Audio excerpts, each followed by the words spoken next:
So, oh, thank you. So Powering Inclusive Cultures, the book is really designed for CEOs that don't know anything about DEI. Maybe they haven't been on the journey at all. They just read the news, and we're going to talk about that in a minute. So my guest today is, here she is, guest speaker, Nance Schick. And Nancy and I met on LinkedIn, and we decided that we should have coffee. Yeah, except I'm in Minneapolis and she's in New York. So when I did my semi frequent trip to see plays on Broadway, I said, Nancy, let's get together, let's have coffee. And we had a lovely coffee chat and have stayed in contact ever since then. I should say that I am, for those who might be visually impaired, I am wearing a blue and white flowered shirt. I have whitish blondish hair. I'm wearing glasses today. I'm a she, her, and I'm a baby boomer. That kind of tells you my age. So there we have that. So let's begin. So today, what we're going to talk about, I'm going to let you know, inform you about DEI that's in the news. And I'm going to reassure you about DEI's proven results. We're going to educate you about some of the data that is supporting inclusion. And Nancy is here to dispel some of the legal myths surround and issues of concern about DEI. If you'd like to connect with either Nancy or myself or anybody else that's in the meeting, just put your LinkedIn information in the chat box. And if you have a question, that we'll have time for questions at the end, and please put your question in the Q&A section. So to get started, I'd like to know what your role is in the DEI work that you're doing. And this, so if you can launch the poll, Tammy, and we can work a little bit to address your specific concerns if we know who you are. So coming in. And for those who are other, can you put down what your other is in the chat box? And when there's a break, I'll look at that. It looks like we have most people. Need a couple more. Okay, share results. So DEI consultants, facilitators, coach, HR professional, couple of C-suite executives, and a couple of others. Thank you. Thank you, thank you. And we will try and address that as we go through. Okay, next, you can stop the sharing. And breaking news. Oh my goodness. DEI in the news. And it's everywhere. So here's some of the pushback. So this is, and it's bad news and good news. So here's one of the bad news ones. Fox said that DEI related job postings in 2023 have declined 44%. CNBC said that after the murder of George Floyd, when everybody jumped on the DEI bandwagon in 2020, DEI programs in the tech industry in particular are in broad retreat. Some companies have laid off DEI staffers and leaders. They've cut budgets, and by as much as 90%, some of them. Harvard Business Review, however, says using data and diversity inclusion initiatives can help organizations move beyond tick the box and exercises, which I would hope you're not doing, but some companies did and are. So that is part of the good news. Pew Research said that a relatively small share of workers place a lot of importance on diversity at their workplace. About 3 in 10 say it is extremely important or very important them to work somewhere with a mix of employees of different races and ethnicities and ages. Forbes said that over the last 3 years, 44 states have introduced legislative bans on the teaching of topics related to DEI in K through 12 schools. And we're going to talk a little bit more about that. Education Week, when the Supreme Court last June ended affirmative action in college admissions, one theory is that, well, we don't need it anymore. But Proposition 209 in California was in 1996. It was a ballot initiative that stated broadly prohibited racial preferences in education. After California amended its state constitution to prohibit race-conscious college admissions in 1996, freshman enrollees from underrepresented minority groups dropped precipitously in California public universities. To this day, they have not recovered. Here's a little statement. You've been seeing stuff like this. DEI is just another word for racism. Shame on anybody who use it. That's an example of some of the rhetoric that's going around. And this is my favorite quote, Fortune from Fortune. DEI is dead. Long live DEI. So don't panic. We have information for you. Ta-ta-da! Okay, so we are bombarded with information, and it may keep some of you awake at night. I know it's been hard for me.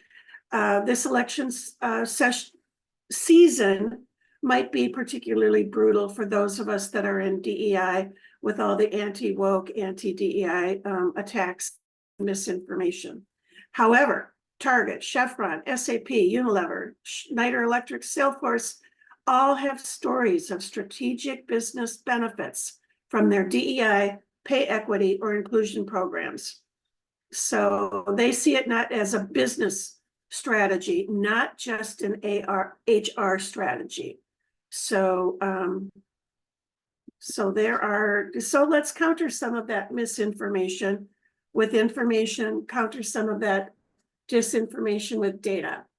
So this was a survey. It was taken at the end of 2023 of 300 CEOs, and these were interviews. So they were wide ranging from across industries, and the companies were of various sizes. Nearly 6 in 10 of the executives surveyed said that their organizations have increased their DEI commitment and their level of activity to some degree since 2022, with, as you can see, 17% boosted it significantly.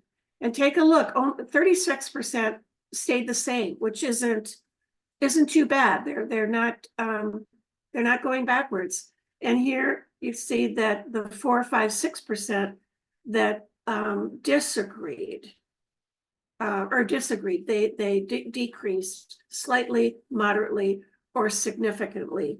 The ongoing commitment by these organizations at the top could be a reflection that DEI is an important part of the employee relations and talent strategies for many organizations.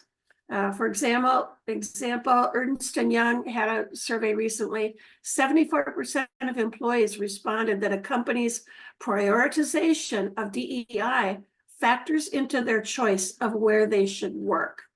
So let's take a look at those 6% at the bottom. This is what they, the reasons why they decreased their commitment to DEI.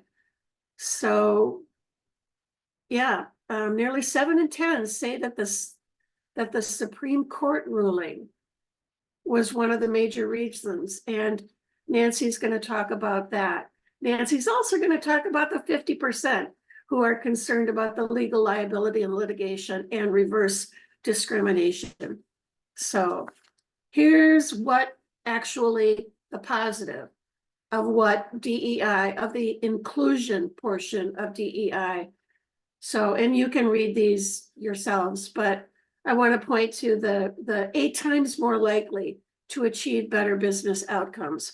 And a lot of organizations are data driven. this is part of the data that you would think they would be driven by, you know, financial targets, high performing, innovative, agile, better business outcomes. And this is from another study, let's see, hbr.org gave us this data. And I want to point your attention down to that 76% decrease in employee attrition risk. And according to the conference board, this is another study. And as you can tell, I've been just diving into the research here. CEO's top internal focus at the end of 2023 was to continue to attract and retain talent, because CEOs see labor shortages as a major disruptor to their business operations. So let's see what you people are doing to counter DEI pushback and panic that has been in the news. You have changed nothing, rebranded DEI as respect or civility, focused on other areas of your business, doubled down on DEI, or just bought more Ben & Jerry's ice cream. Okay, rebranding and shift of focus. Change nothing. Woohoo. Good.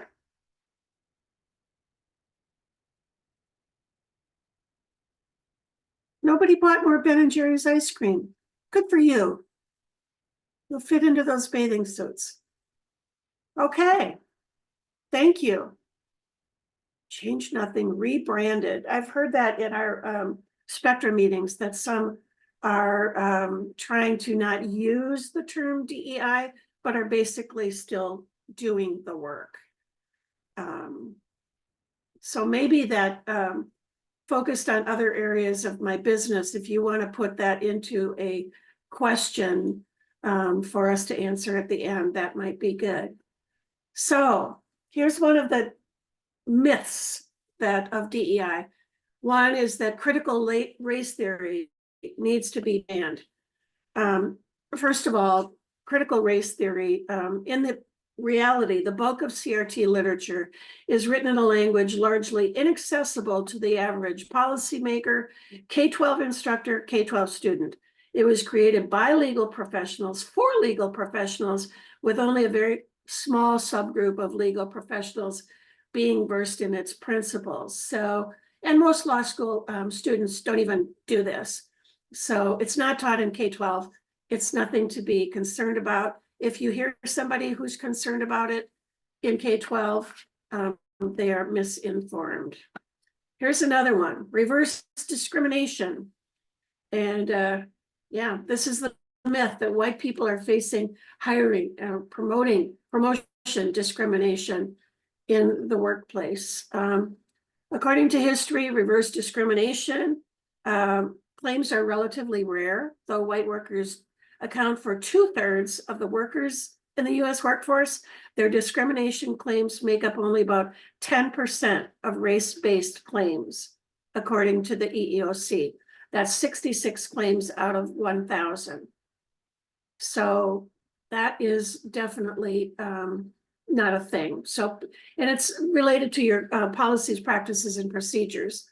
That's where you would want to take a look at how you're hiring.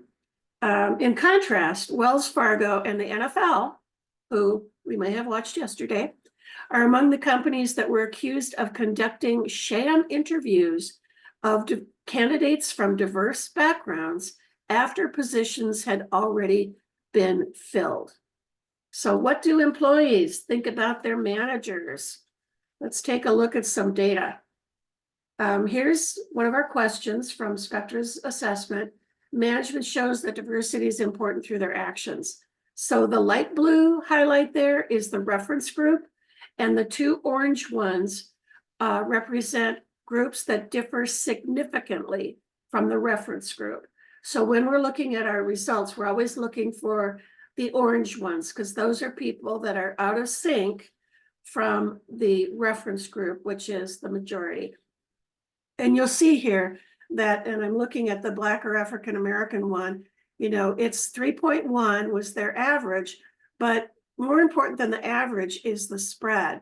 So you've got 26% of people, they're Black employees, that either disagreed or disagreed strongly with this statement. The Hispanic people, on the other hand, had 90% that either agreed or agreed strongly. So what is the difference there? And this is where, if I were a DEI consultant, I would want to know what's happening here. Why are these Black employees, why do they think that management shows the diversity is, they're saying that it doesn't show it. And Hispanic employees are saying, yeah, management does show it. So what's the difference there? So that's where I always say the data tells you the what, it doesn't tell you the why. So you would need to dig a little further for that data. This is the same question, different organization, similar sized organization. And here you see that the reference group is the Asian American group. This is the hospital in the LA area. And they have a whole bunch of Asian American employees.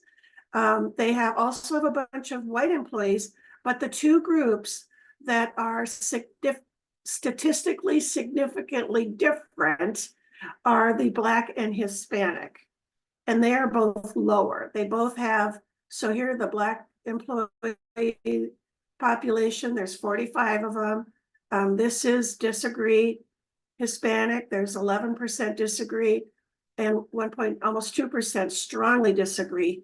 And you can see that here's the Asian population, here's the strongly agree and the agree. There's 72, 70+%. So once again, I would work with that Black population and the Hispanic population to find out what is going wrong there. So, and then also this is age matters, and I'll go through this pretty quickly, but age organization is effective at promoting people. And here you see that this is the Gen X and some of the baby boomers. They say yeah, and here's the millennials down here. They say no. Diversity is a key driver of innovation. And here, this particular set of data shows you that it kind of trickles down as people get older. And we see that in a lot of our data. So everything has changed. What are we doing? 70% of the global workforce is millennials. They're the most educated in history. They're the most diverse and collaborative. They want to be given feedback, and they are much less tolerant of disrespect, toxicity, and command and control leadership. So the legal worries, don't panic. Nancy's here. And Nancy, I'm going to go back. So Nancy, you can share your screen. I will stop sharing. And I will unmute myself and I will share my screen.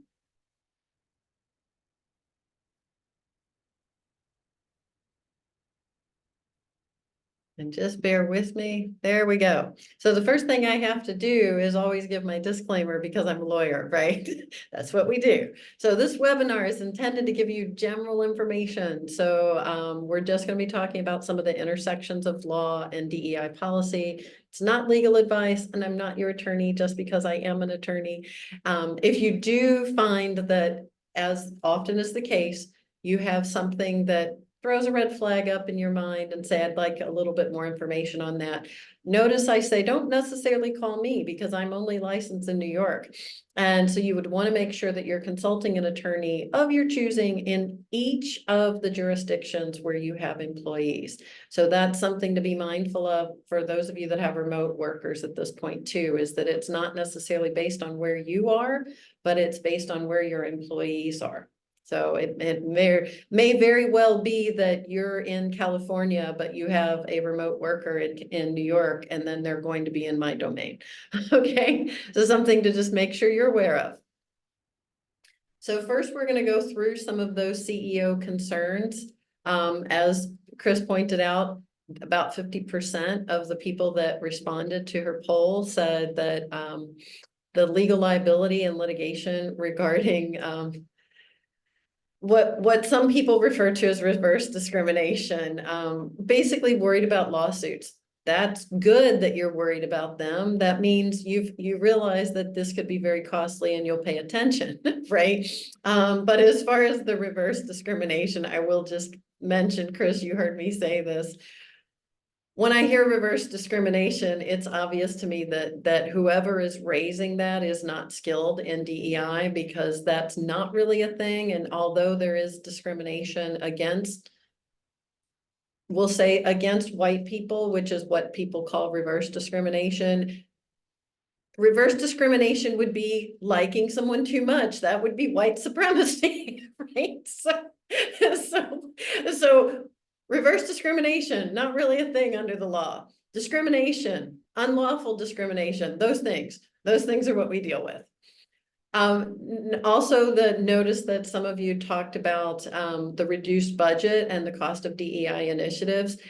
I write about this regularly. I speak on this regularly, and I will say that I appreciate that you might not feel like you have a budget. But here's the thing about DEI, and I know I'm talking to some consultants on here, so you already get this. But for those of you that maybe are not as skilled in this, it's bottom line. Diversity, equity, and inclusion doesn't necessarily require you to bring a fancy speaker in, have a DEI event. It should be woven into the fabric of your culture, which requires very little other than some time and effort. So saying, oh, we don't have a budget anymore, not really a good excuse. Because I can guarantee you, I work with a lot of risk managers, and I will tell you that suddenly there's a budget for the lawsuit, and we'd rather you spend your money and your time on more productive things than litigation. Okay, so, and that's coming again from a lawyer and a reformed litigator. So other things that are concerning is lack of support, not surprisingly, confusion about whether the Supreme Court decisions regarding college affirmative action, how that affects you. And then concerned about some of just the implementation challenges. So I'm going to cover as much of that as I can, but I don't want to just hear myself talk. So Chris, jump in here. Let me know if you have questions. If you're seeing questions in the chat, we would like this to be a conversation as well as we can have one be a conversation in a webinar. I was just typing a message that said, make sure to ask your questions in the Q&A box. So yes. So no questions yet, then I'll keep going. And then as they pop up, then I will address those unique questions with an eye on the fact that, again, can't give you individual legal advice. So what we often ask, if you have a question about your workplace, because that's usually what happens, right? You recognize something that's either going up on, for those of you that are consultants, you might say, oh, I have a client dealing with this. But I like to say hypothetical, right? So those of you that are CEOs or in management, you might say, well, what if this happened? Or, hypothetically, this might, if something like this happened, and that way you don't give up any kind of confidential information that you wouldn't want. So as far as where does the EEOC end and DEI begin, I like to think of the EEOC as a big umbrella, right? Or a tent, or however you want to, something that's overarching and it's covering everything. And what that means is that the Equal Employment Opportunity Commission, being a federal organization, it also, by the way, does oversee what goes on at the state, municipal, city, et cetera level. But overall, it says, here is the base of what equal employment opportunity looks like for the whole country. But then what states typically do is they come in and they say, well, we actually think that we can do this a little bit more. And typically what they're going to do is protect the employee that much more from various types of discrimination. That's where they'll add protected classes, et cetera, right? And they'll have different processes. They might have different standards for what retaliation looks like, for example, or what hostile work environment includes. So that is always going to be there. It doesn't necessarily end, it's there and covers everything. And then as far as diversity, equity, and inclusion, you have to start thinking about what each one of those means individually, right? We've done a fairly, well, I don't want to say we've improved. We haven't done a fairly good job. We've improved some of the diversity of our workplaces. That's happening naturally due to immigration, changes in the demographics of the country, and in particular in the younger generations who are now coming into the workplace at those entry-level positions. So we see a lot of diversity happening naturally, but what we often will do with the DEI initiatives is we'll look at how do we diversify our leadership, right? Because if you're not diversifying your leadership, then we're back to that conversation about representation matters, and you have yet again perpetuation of the same racist, inequitable systems. So it does look like maybe some questions are coming in. Are they in the chat? Nope. Not yet. Okay. So then we look at the equity piece, and this is where it starts to get a little bit dicey, right? Is that in the attempt to balance inequities, some employers are getting themselves in trouble because they're almost like prioritizing some classes, protected classes. So maybe they're prioritizing race and they're forgetting about disability or gender identity or age or the intersectionality of all of that, right? So when you have that happening, you're very likely to get a claim, right? So if you're not paying attention to everything, then and all of the protected classes, and sorry about that, I hit a button because the poll popped up from last time. So when you're looking then at equitable solutions, you have to do it with an eye on the whole of your workplace. So in other words, again, you can't prioritize one protected class over the other. That's where we now get into inclusion, is you want to include all voices.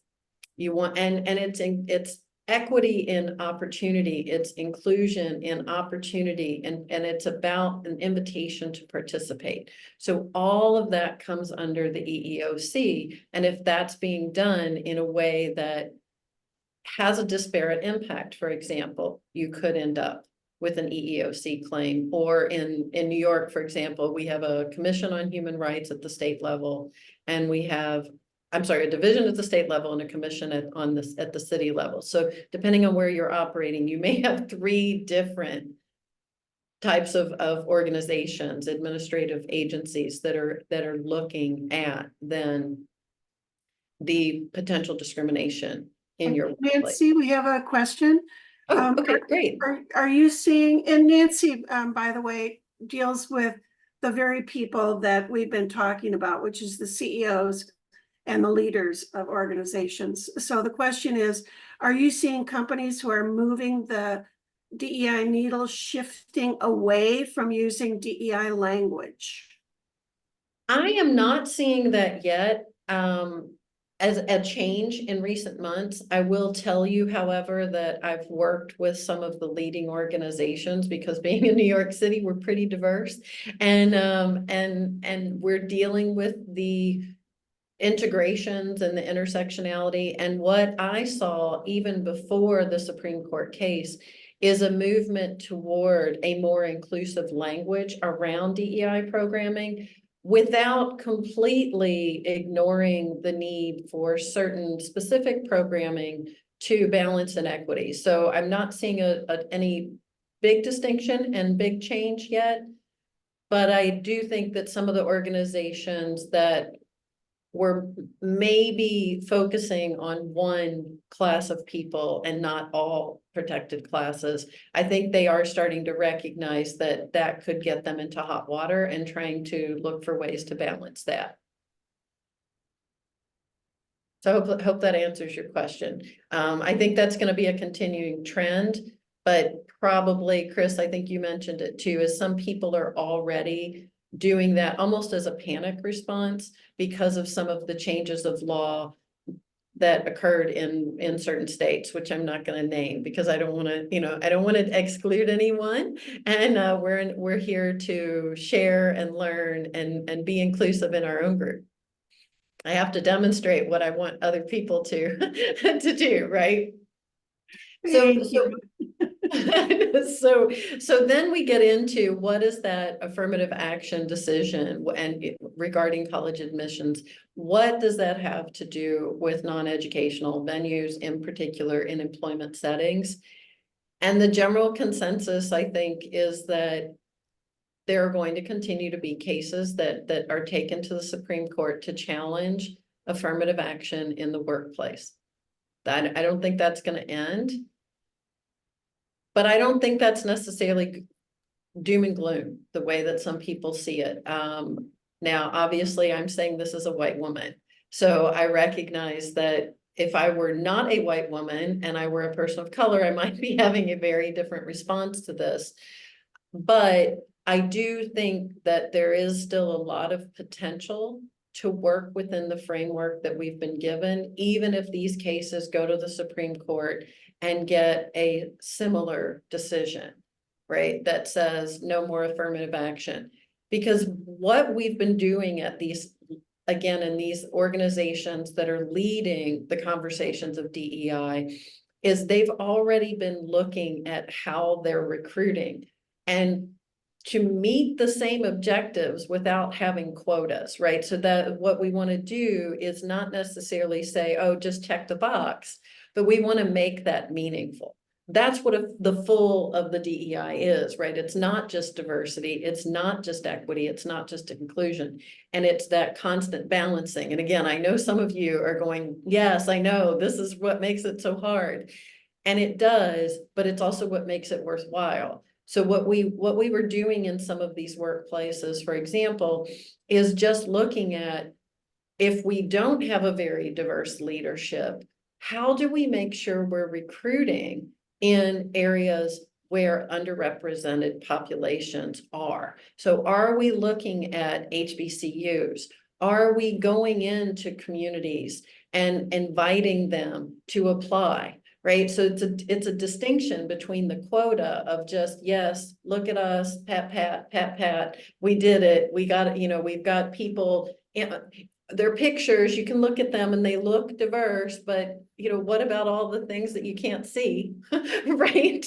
And so when you start looking at it with that kind of critical eye and just looking at your process, that's what you can control, by the way, as an employer, is the process. You can't fix years of institutional racism in the government per se until you vote. We could get into a whole webinar just on that kind of that kind of topic, but really what you're responsible for is your organization and what's going on in there. And that's where, going back to your processes, and Chris, I know I'm preaching to the choir with you, is looking at the data, because a lot of people will go in and try to solve problems that aren't even there in their particular organization, and they make a lot of decisions based on assumptions. That is the affirmative action piece, is if you're just using a quota, you're probably not getting the full picture.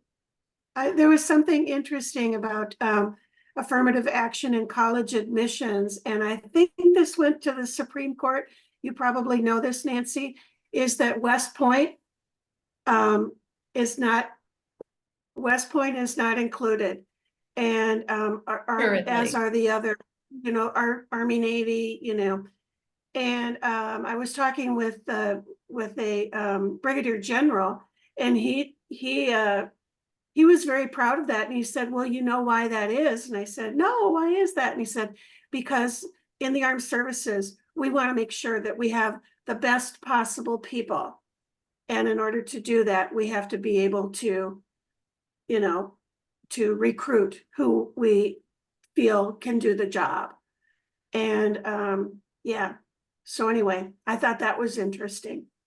Yeah, and that's something that I always come back to with my clients. I know it's the Americans with Disabilities Act standard. So what I like to do though is use that as kind of a framework for thinking about these types of job postings and your policies and procedures around hiring and discipline and training and promotions, all of those employee policies is as long as you keep focusing on what are the essential functions of the job and can the individual do it, again, your recruiting efforts need to be reaching out to lots of places where you haven't been looking. So if you've only been looking for candidates for your upper level C-suite from Ivy League colleges, right, then and universities, you're probably going to get a relatively homogeneous looking group, right?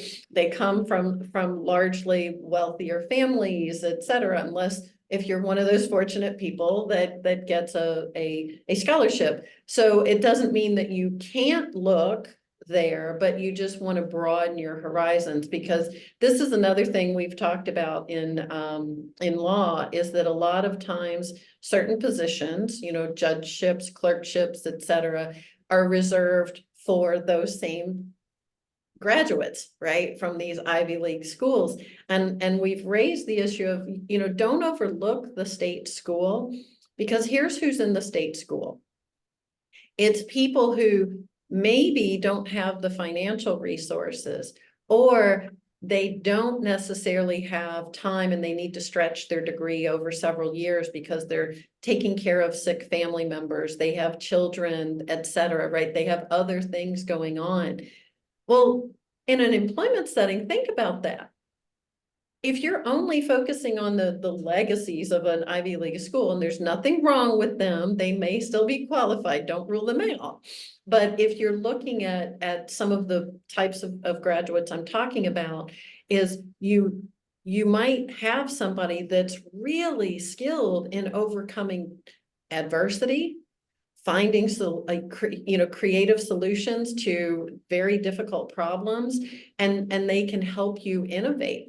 So this is what the data continues to show, is that the more diverse you have more diversity you have in your workplace, the more creative you're going to be and the more likely you are to hit your business goals. So that's what a lot of this conversation around affirmative action is. When I do think that there's a chance that the cases that are going to go to the Supreme Court are going to come down a little differently also, though, because we do treat opportunities for education differently than opportunities for employment. And that will continue to be an interesting problem, as we say. And I look forward in a way from an intellectual standpoint to see how these things play out. So how are we doing on questions? I know I'm throwing a lot in because I want to make sure we get as much in as possible. I was just sending you a note again that I know how much we have left to do. So move on. Keep going. Fortunately, we're talking about some of the same things that from the last slide in this situation is how do employers implement DEI initiatives? And it's what we keep saying. First of all, you got to know what your real problems are, and that's where you need to assess the DEI in your workplace. How are you doing on it? Because look, you're already, just by the simple fact of living in a world that's diverse, you already are dealing with these things, even if you're not doing it intentionally. What we want you to do is be more intentional about what's going on in your workplaces with diversity, equity, and inclusion. Because even if you're ignoring them, right, you're making a determination there. That's your initiative. Your initiative is I ignore them. Well, I would invite you to not do that, because you're going to be left behind. And so looking at that is, again, diversity is we talked a lot about that because of the affirmative action case, but it's also measuring, where do your employees feel things are inequitable? It's not what you think. That's important. It's important to have you as the CEO, as the consultant, the manager, et cetera. It's important to know what you think about it. but it is most important for you to know what your employees think about it. And where they see inequity is where you need to focus, and you can't do that without measuring. Likewise, you need to know where they don't feel included, right? That's it. That's the more important part. Now, yes, you need to express yourself if you don't feel fully included and not given the same opportunities to participate. That's part of your role too. So overall, this is an all hands on deck. Just like the EEOC is overarching, DEI should be woven into everything you do. Every process that you have needs to have with an eye for, is this diverse? Does it invite diversity? Is it equitable? And is it inclusive? If you can't answer yes and your employees tell you no, then you need to be doing something about it. Beyond that, how do you do it? You keep focusing on that data. Now, from a legal standpoint, I will tell you that that was also going to give you a justified business excuse if you do end up in the unfortunate situation where you have a claim against you. Can't guarantee that that will be the ultimate finding, but having data to back up your decisions always makes my job easier defending you.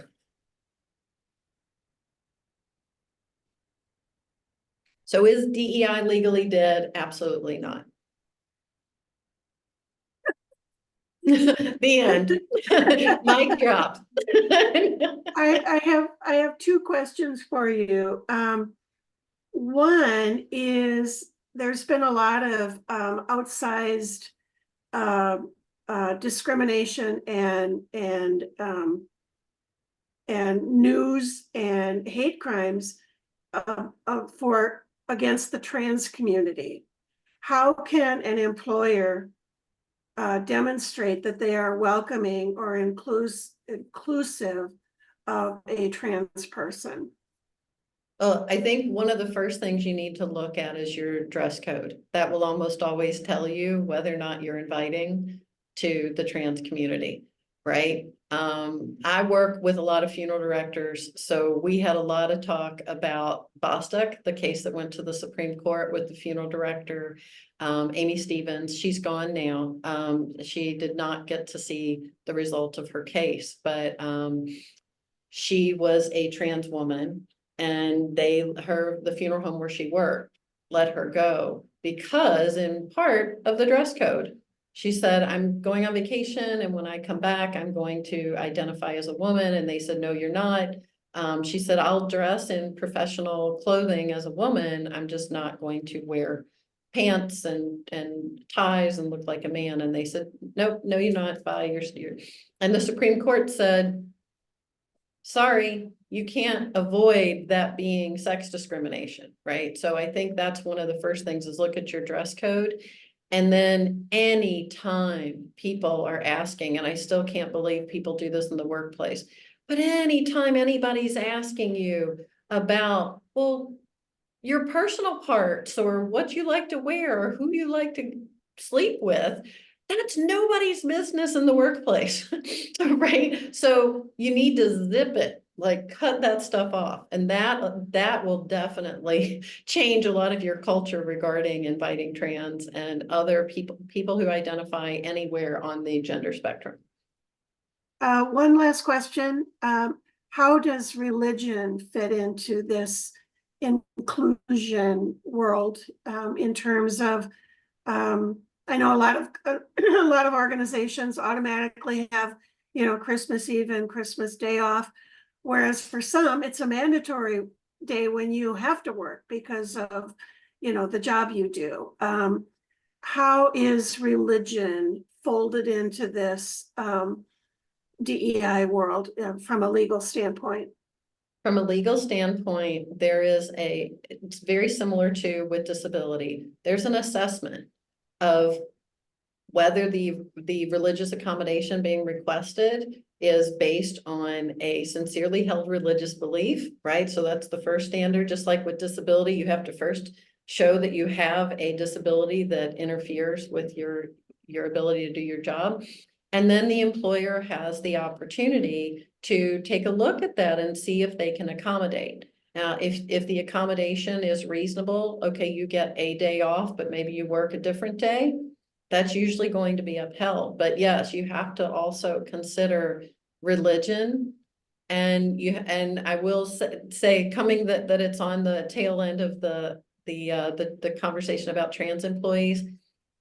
This will continue to also be an issue that is very narrowly tailored to balance the rights of employers and employees, right? So in balancing the employees' rights with the employer's business needs, it's going to be something I personally would not recommend that you do that without legal counsel. You're definitely going to need some guidance through a religious discrimination or religious accommodation process. Okay. Any other questions from our group? Because if not, I will just share one little bit of information, and then we'll have our drawing. And this is what's next. So we've had two really good sessions so far.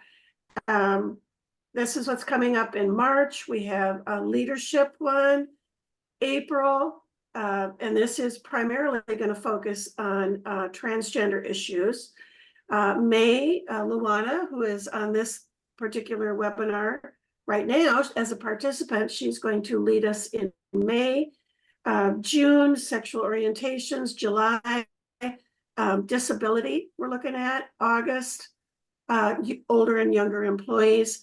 And then in September, I call him he's not mine, a retired brigadier general that I met, and we had a lovely conversation, and I'm looking forward to his participation. So that's the end of that, and let's do our little drawing. Tammy, if you let us know who our winners are. Oh, and what you win my book. Yay! And let us know in the chat if you are here, so we can, you have to be present to win. Yes. And first one is Ansuya Naikin. Ansuya, are you present? I think she All is. right, yep, there we go. Oh, The second okay. one, August Ball. August, are you here? Did not see August on the list, but it might be under a different name, so we thought we'd call it out. No, she's not here. Go ahead. All right, next then is Christina Smith. Oh, Christina won last month. Christina, Oh. you want another one, or should we move on? That's what I thought. I thought that looked familiar. You know what? If she wins twice and it's a random drawing, I think she gets another one. What's up? We let her decide. Oh, move on, she said. Move All on. right. Do we have a Julene Joy on? Julian Joy. Julene? Julene? Julene, maybe. And I think we have your email, so we can ask you in an email what your mailing address is, and we will send it to you. So thank you, everyone, for coming. I hope this was informative. Thank you so much, Nancy. I loved our coffee conversation and all our conversations since then, and go team. And thank you all. Thank you. I know we went a little bit longer than we expected. Lawyer, I talk. That's okay. That's okay. I have to write my notes down, otherwise I forget stuff. But thank you very much to everyone, and I hope to see you in our future sessions. Bye-bye.